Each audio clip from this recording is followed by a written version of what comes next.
பரமேஸ்வரி வீட்டுக்கு நேராக வந்திருந்த நந்தினி, சுந்தரவள்ளி, மாதவி மூவரையும் பார்த்த ஜோதி கோபத்துல கொதித்து போறாங்க.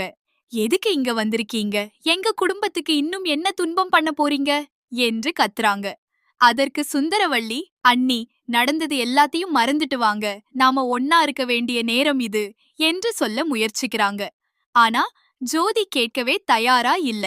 என் மகளுக்கு இந்த நிலைமை வந்ததுக்கு காரணம் உங்க குடும்பம் என்று குற்றம் சாட்டுறாங்க.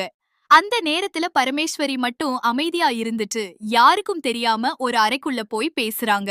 அத கவனிச்ச நந்தினிக்கு சந்தேகம் வருது.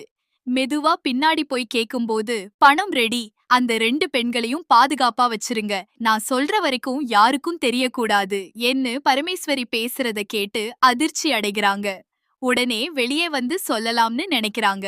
ஆனால் ஆதாரம் இல்லாம யாரும் நம்ப மாட்டாங்கன்னு யோசிச்சு நேரடியாக பரமேஸ்வரியோட மொபைல பிடுங்குறாங்க. என் போன எதுக்கு எடுத்த என்று பரமேஸ்வரி கத்துறாங்க.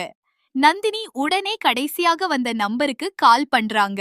ஸ்பீக்கர்ல போட்ட உடனே மறுபக்கம் இருந்து, அம்மா, அந்த 2 பொண்ணுங்க இன்னும் பாதுகாப்பாதான் இருக்காங்க, யாருக்கும் தெரியல என்ற குரல் கேக்குது.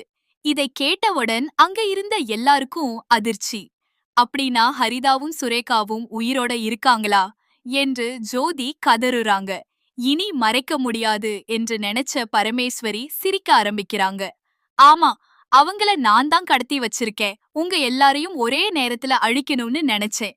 சுந்தரவள்ளி குடும்பம் முழுசையும் குற்றவாளியா மாத்தணும்னு திட்டம் போட்டேன் என்று உண்மைய ஒத்துக்கிறாங்க. இதை கேட்ட ஜோதி ஆத்திரத்துல பரமேஸ்வரியிடம் பாயிறாங்க. ஆனால் பரமேஸ்வரியோட ஆளுங்க உடனே உள்ள வந்து எல்லாரையும் கட்டி போடுறாங்க. அந்த நேரத்துல நந்தினி புத்திசாலித்தனமா தன்னோட போன்ல லைவ் லொகேஷனை சூர்யாவுக்கு அனுப்புறாங்க. மருத்துவமனையில இருந்த சூர்யா அத பார்த்ததும் ஏதோ ஆபத்துன்னு புரிஞ்சுக்கிட்டு உடனே கார்ல கிளம்புறாரு. பரமேஸ்வரி வீட்டுக்குள்ள நுழைந்த சூர்யா அங்க எல்லாரும் கட்டி போடப்பட்டிருப்பத பார்த்து கோபத்துல வெடிக்கிறாரு. அடியாளுங்க எல்லாரையும் அடிச்சு துரத்தி குடும்பத்தினரை விடுவிக்கிறாரு. ஹரிதாவும் சுரேகாவும் எங்க என்று கேட்க நந்தினி நடந்தத சொல்லுறாங்க.